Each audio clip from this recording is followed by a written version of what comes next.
Hey you guys! Okay, so today I wanted to talk about growing plants with zero natural light, not even grow lights. So I am very blessed in my apartment to have an entire wall of floor to ceiling southeast facing windows. The ideal windows, it's fantastic. It's why everything in here does so well. But I also grow plants in the back of the apartment where there are no windows. So an example is in the bathroom, which I will show you guys how I have it set up.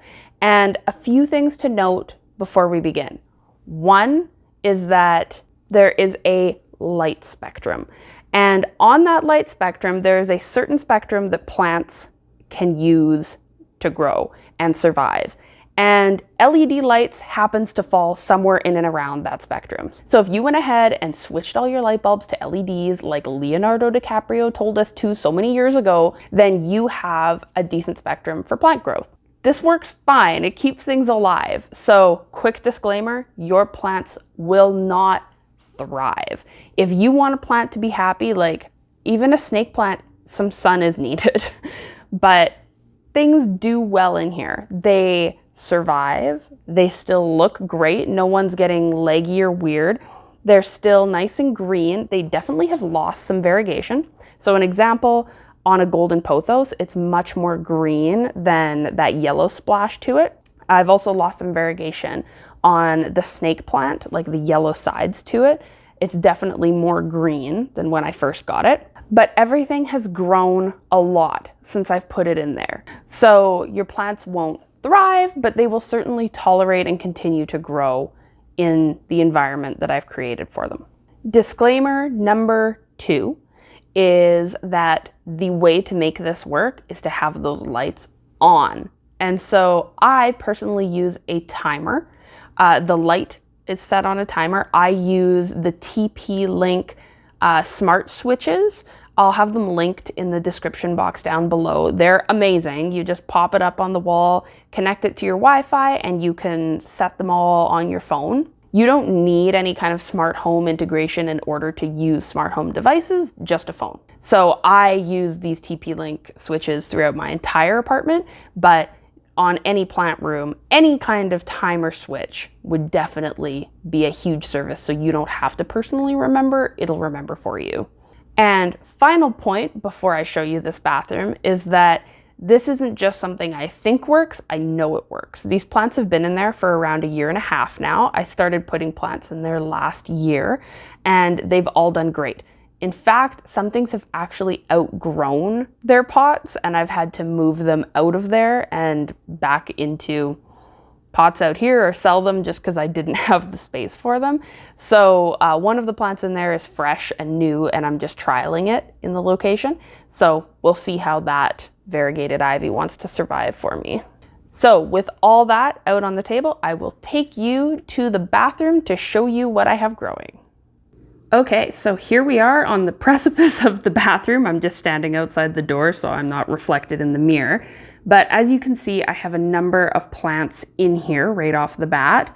There's some more I'll show you in a second, but we'll start with the lighting. So I have both a kind of bathroom bar LED light that is 3000K and another 3000K bulb up there in just kind of a hanging fixture. So that's all I've got for lighting. Now, like I mentioned, those are sitting on a smart switch and they turn on at 8 in the morning and they turn off at 3 p.m. before we get home from work.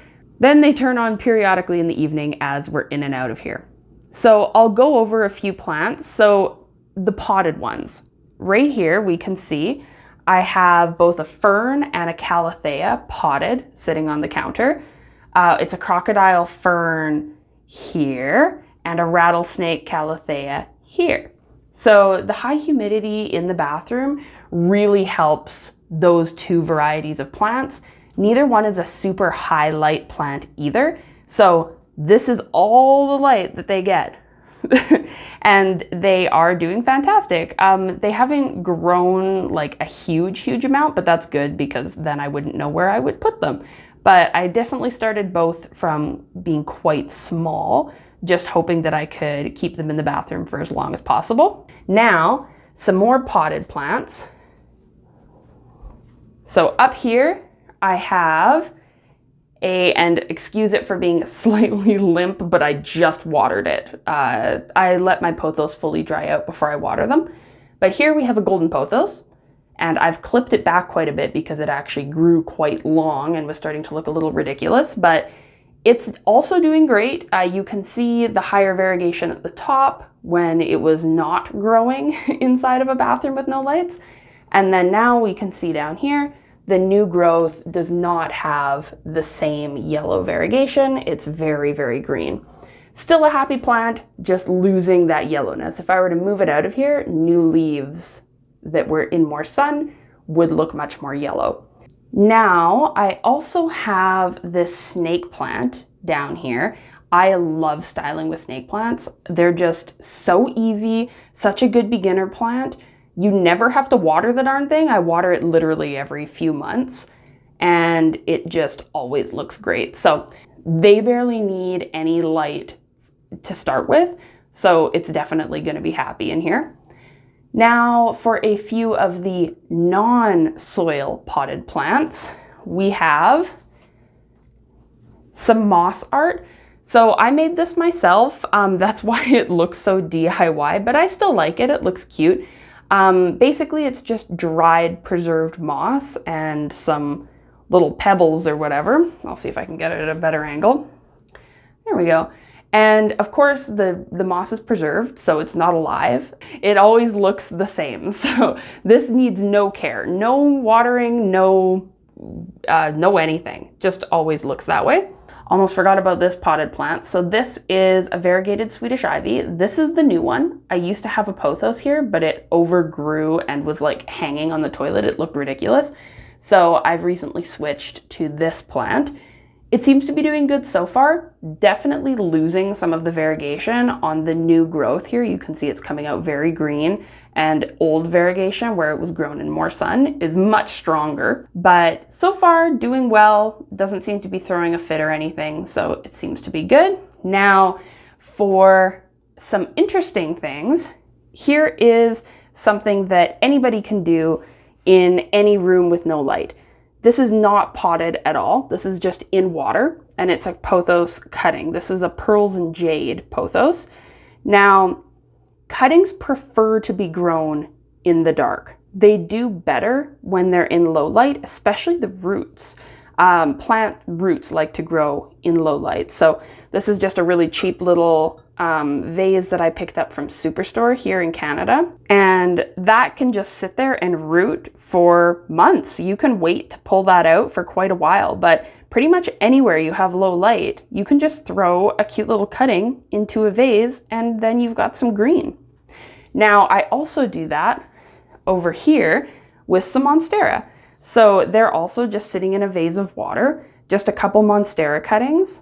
And again, they grow roots the best with a little bit of darkness. So they've been rooting in here for a while. So I actually use monstera cuttings all throughout my home. I love how just a couple leaves look in a pot rather than a whole plant, because the plants can get a little unruly. So it's the perfect excuse to make a monstera cutting, to just have it look pretty and look like it was intentional rather than the plants just kind of growing all out of control. Now I also have some air plants in here, just growing on the wall there. You can see they are supposed to be a little higher light, but they seem to do just fine sitting underneath of this 3000K bathroom bar. They've all done quite well putting out new growth. I've had them for around 6 months in here and they're doing great.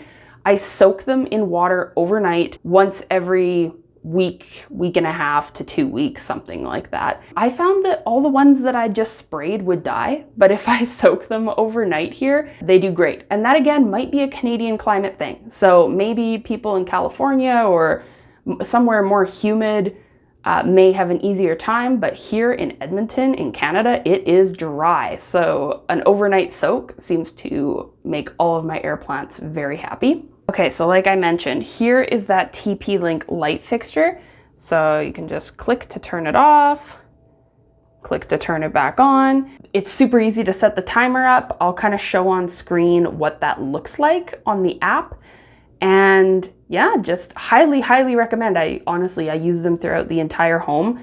I love the TP Link line. I use it for all of my greenhouses as well, and definitely recommend. So awesome, awesome little light switch.